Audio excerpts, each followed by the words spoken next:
A questão da memória, a questão do patrimônio, ela pressupõe, e da história também, ela pressupõe, antes de tudo, uma postura de humildade, assim, no sentido de tirar um pouco a ideia, que é muito recorrente, de que o presente é o melhor dos mundos.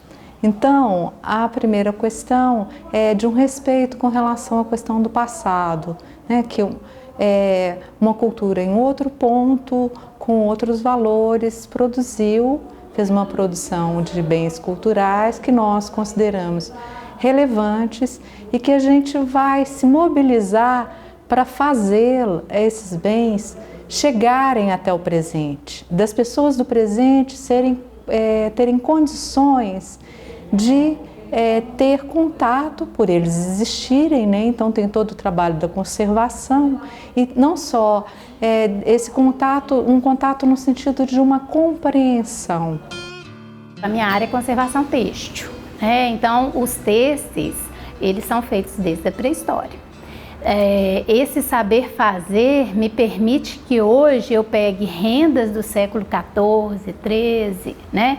Identifique como foi feito, o material que foi feito e consiga fazer hoje a reprodução dessa técnica de uma forma semelhante, né? Para que eu possa dar uma integridade estrutural para esses objetos que ficam dentro do museu, né?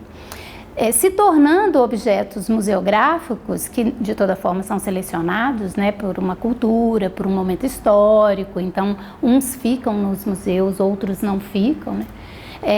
A gente já pode começar a ter uma percepção do que na verdade se torna um elemento de reconhecimento daquela sociedade, daquele local, do que seja a sua história, do que seja a sua cultura. Isso é fruição, né? Então, isso necessariamente se torna patrimônio.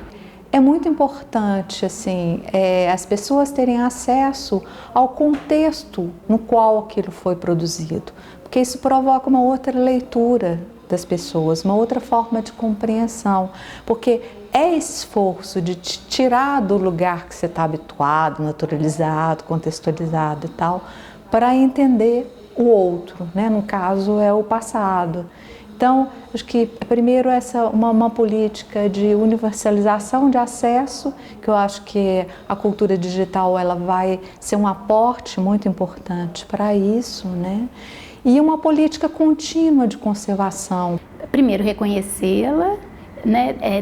Identificar os nomes dos objetos das artes, que muitas vezes são absolutamente diferentes, externos, né, na Europa ou no Oriente, chega aqui no Brasil, se dá outros nomes muito próprios, né, brasileiros, e com essa estrutura a gente perceber que eles estão, na verdade, vivos e eles podem se conectar com quaisquer estruturas, seja das artes, seja da história, seja da economia, né? Então, como montar isso e levar para a população local, né, com exposições e tudo mais, de que é importante esses objetos para o local, portanto, preservá-los é fundamental e manter viva a memória através do saber fazer, né? Não é uma coisa que você não sabe nem denominar, né?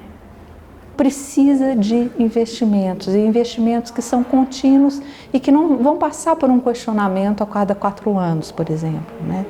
Com um consenso da sociedade, isso tem que estar estabelecido a longo prazo. Se o patrimônio, o objetivo dele é exatamente isso, né?